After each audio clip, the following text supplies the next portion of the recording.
Hey, I'm Leon Light, and this is a quick review of the Hori Hayabusa Real Arcade Pro V4, the dual booting stick between PS3 and PS4. The main thing about it is it's dual booting. You can play it on your PS3 or PS4, which is pretty essential if you're looking to buy a new stick right now because most of the games are still on previous gen, but you don't want to spend the investment and get something that won't work on next gen as well, because unfortunately those weren't compatible. I'm not really the most qualified to review a stick. I'm pretty ass tier at Street Fighter, and I play some Arxis games. I don't even know how to pronounce their name right. That's how qualified I am. So basically, I'm going to give you, a view of everything because I haven't found any of the reviews, and hopefully you can see what you need in there. I'm just going to do a quick zoom in of the stick, show the insides, and a bit of a comparison between my old stick and my current stick. I did shoot the packaging, the unboxing, but I really didn't think it was necessary. You open the box, it's got some plastic on it and some cardboard and a manual inside. Nothing worthwhile. So, yeah, let's get to that zoomed view. Oh, around me is angles of the stick. Okay. This is the Hori Real Arcade Pro V4 Hyabusa. This is the Hyabusa joystick. You have the curl buttons, and then just a standard Hori button that actually goes below the rim there, where these ones do not do that. They sit flush. The PlayStation button, share button, L3 and R3, which are reassignable, turbo, turbo light, and then the controls for how fast the turbo is, F mode, switching the L3s and L2s and all that. This is assigning what input the stick is set to, and this is PlayStation 3 and 4 mode. So, the stick is a little bit longer than a Mad Catz Pro, I would say. And just giving you the different angles here.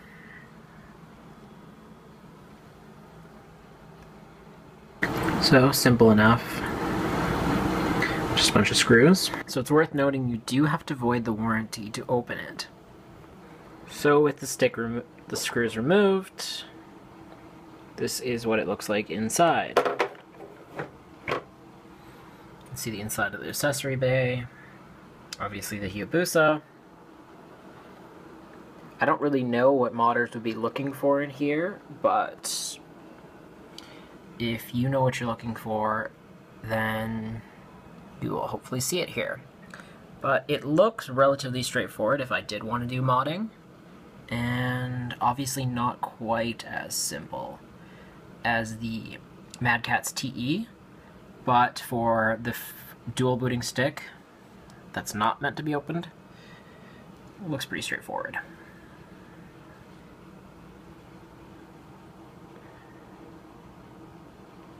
Be nice if this thing could stay focused.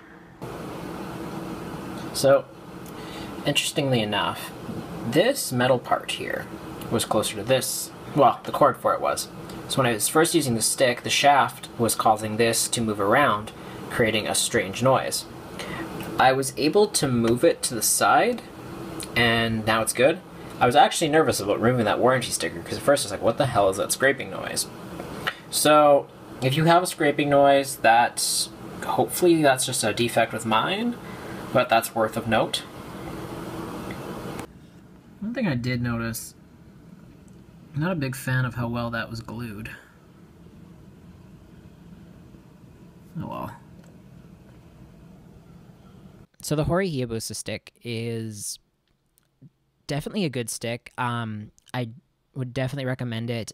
Next, you're going to see my gameplay between my original Hori wireless stick that came with Tekken 6 and this new stick. It is my first time ever using it. I mostly will just be throwing out Shoryuken after Shoryuken, and I randomly throw in a few focus attacks and only throw in purposeful Hadokens on the Hori stick, the new one.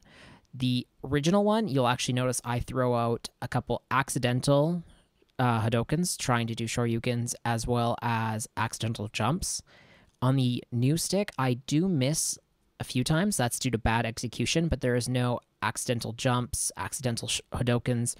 Any error in execution is entirely my own, which is great if you want to actually get better at the game, because every mistake, no, it's not your stick, it's not lag, you suck. get better. So upcoming is first I will be using my Hori wireless, and it will be atrocious, and it'll still be atrocious, but the next one will be with the new stick where all of the errors are my own and not just the stick. And also during the Hori gameplay, you'll notice a scraping sound. That is the sound I just mentioned when I had to move the cord when I was inside the stick. Hopefully that doesn't happen to you, but if you hear that sound, it's an easy fix. You just have to move that cord slightly, and hopefully mine is the only one with that defect. Fight! Hadouken! Shoryuken! Shoryuken! Shoryuken! Shoryuken! Shoryuken! Shoryuken!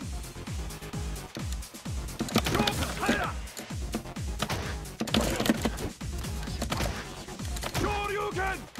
Hadouken! Shoryuken!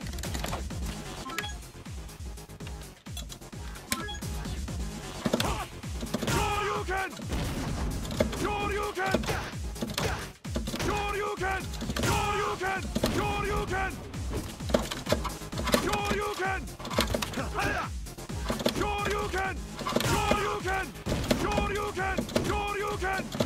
Shoryuken! Shoryuken! Shoryuken! Shoryuken! Shoryuken! Shoryuken! Shoryuken!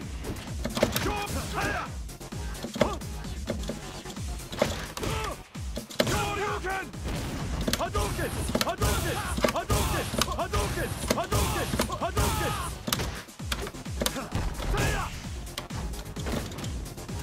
Shoryuken! Hadouken!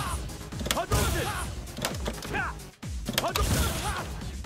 So it is a great stick. I definitely recommend it over the Mad Catz TE2 because as far as I know, they are the only two dual booting sticks right now, and this one's about $60 cheaper. And even if you wanted to swap in the Sanwa parts and Sanwa stick, it would be still cheaper than the Mad Catz TE2, which I also like the design of this one better.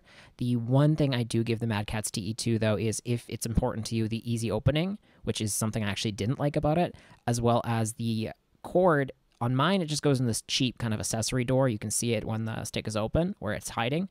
And whatever, that's good enough. On the Mad Catz TE2, it's actually a detachable cord. I'm sure you could order a replacement if it ever broke, as well as it's just stored inside the stick.